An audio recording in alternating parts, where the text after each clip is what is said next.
Hi, time management for teenagers. നമ്മുടെ കുട്ടികൾക്ക് ശക്തരാവാനുള്ള 5 കാര്യങ്ങൾ, 5 ടിപ്സ് ടൈം മാനേജ്മെന്റിൽ. അതാണ് ഞാൻ ഇന്നിവിടെ പറഞ്ഞുതരാൻ പോകുന്നത്. Prioritise your day with to do list. Prioritise ചെയ്തുകൊണ്ടുള്ള ഒരു ലിസ്റ്റ് ഉണ്ടാക്കുക. ഓരോ ദിവസവും ചെയ്യേണ്ടുന്ന കാര്യങ്ങൾക്ക് പ്രയോറിറ്റി കൊടുത്തുകൊണ്ടുള്ള ഒരു ലിസ്റ്റ് ഉണ്ടാക്കുക. First step. അതായത് പ്ലാൻ യുവർ പ്രയോറിറ്റീസ്. രണ്ടാമത്തെന്ന് പറയുന്നത് ഓർഗനൈസ് യുവർ സ്പേസ്. നമ്മുടെ സ്പേസ് ഓർഗനൈസ് ചെയ്യുക.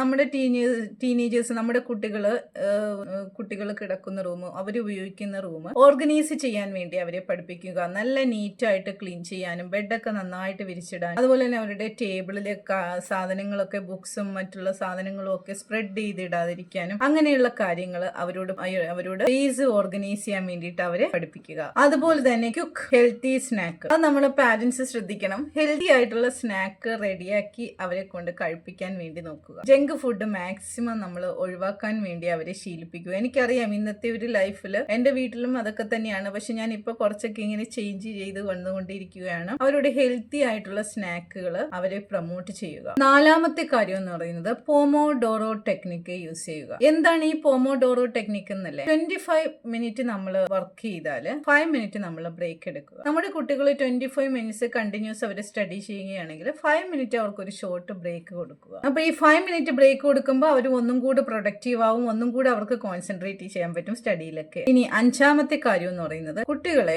ഒരു സ്റ്റഡി ഗ്രൂപ്പിന്റെ ഭാഗമാകാൻ വേണ്ടി നമ്മൾ എൻകറേജ് ചെയ്യും. ഒരു സ്റ്റഡി ഗ്രൂപ്പോ ഒരു സോഷ്യൽ ഗ്രൂപ്പിന്റെ ഭാഗമാകാൻ വേണ്ടി നമ്മൾ അവരെ എൻകറേജ് ചെയ്യിപ്പിച്ചാൽ അത് കൂടുതൽ ആശയങ്ങളും കൂടുതൽ ടിപ്സുകളും എല്ലാം മറ്റുള്ളവരിൽ നിന്ന് പലരുടെയും ബ്രെയിൻ വർക്ക് ചെയ്യുന്നത് പല രീതിയിലാണ് അല്ലെ. അപ്പൊ നമ്മുടെ കുട്ടികൾക്ക് കൂടുതൽ കാര്യങ്ങൾ അറിയാനും അതുപോലെ തന്നെ ഒരുപാട് പേരുമായിട്ട് മിങ്കിൾ ചെയ്യാനും ഒക്കെ ഉള്ള ഒരു കഴിവ് അവർക്ക് ഉണ്ടാക്കിയെടുക്കാൻ പറ്റും. അപ്പൊ ഈ 5 ടിപ്സും തീർച്ചയായിട്ടും നമ്മുടെ ടീനേജേഴ്സ് ആയിട്ടുള്ള കുട്ടികൾക്ക് വേണ്ടിയിട്ട് ഞാൻ സമർപ്പിക്കുകയാണ്.